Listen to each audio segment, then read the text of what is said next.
The Joe Biden administration are passing through the Inflation Reduction Act. We know that the inflation narrative is important across all markets at the moment.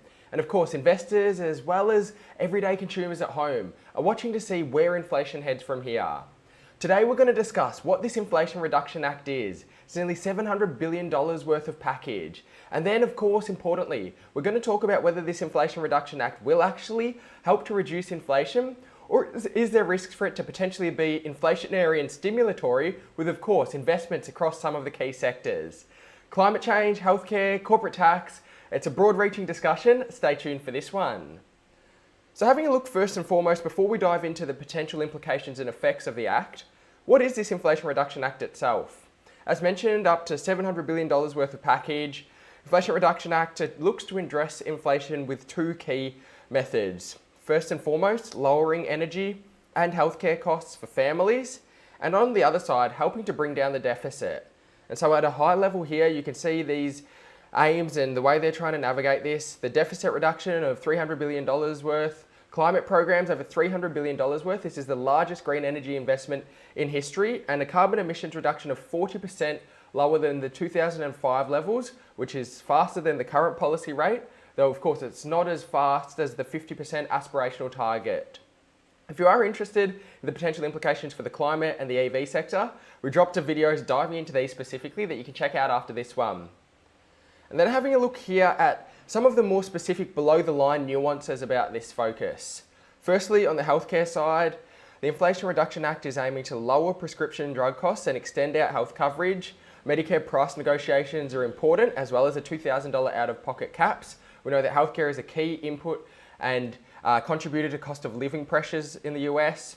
On the second side as well, it invests into climate, energy and American manufacturing. As mentioned, this is the largest green energy investment.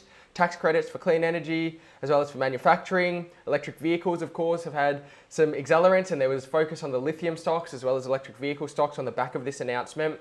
And then on the tax side, a 15% minimum corporate tax for companies earning $1 billion or more money for IRS collections as well. So there's a lot of different factors. I'd love to know your thoughts. Drop in a comment. If you haven't yet, second channel's just dropped, so make sure you've subscribed and turn your bell notifications on. And so then trying to answer the question, is it inflationary? Does it potentially help reduction on inflations? Of course, we see it's in the name, the Inflation Reduction Act. So cost of living is going to be a key question here. Firstly, it helps reduce costs for healthcare and clean energy. Of course, this is going to flow through over time. It's not going to be immediate, so it's not as if we're going to see reductions in inflation in the next week, month, or even year. This will flow through on a 3 to 5 year basis. It doesn't directly target food and energy costs, which we know have been key contributors at this stage. We know about the uplift in gasoline prices and consequently the fall that we've seen in the last month, which is where we've seen that downgrade in terms of inflation from 9.1 to 8.5%. But of course, there are still a range of costs that aren't covered within this broad package of spending. In terms of the deficit, increased taxes will help to reduce the deficit. It's economics 101, we know that. But of course, it's a significant deficit, so it's not going to wipe it out completely. But then it is worth noting that there is a time lag. So this really feeds into that question. Firstly, investment can be dispersed across 10 years. So as a result of that, it's not as if we're just going to see a significant amount of money flowing into the economy immediately.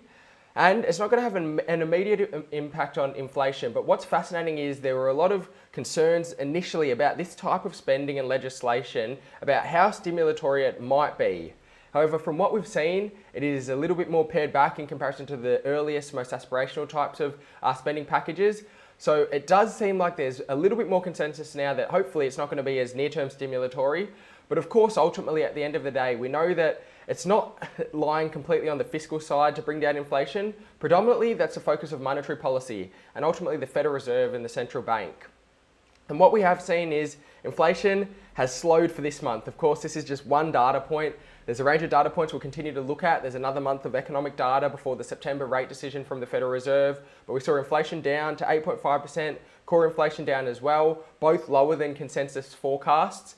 So it's going to be fascinating to see where this story heads from here. The chapter continues to evolve. I'd love to know your thoughts. Hope you enjoyed this video. As mentioned, we dived into the EV and climate change implications, so we'll leave a link to that video now. Big thanks for joining us. For now, stay well and happy investing.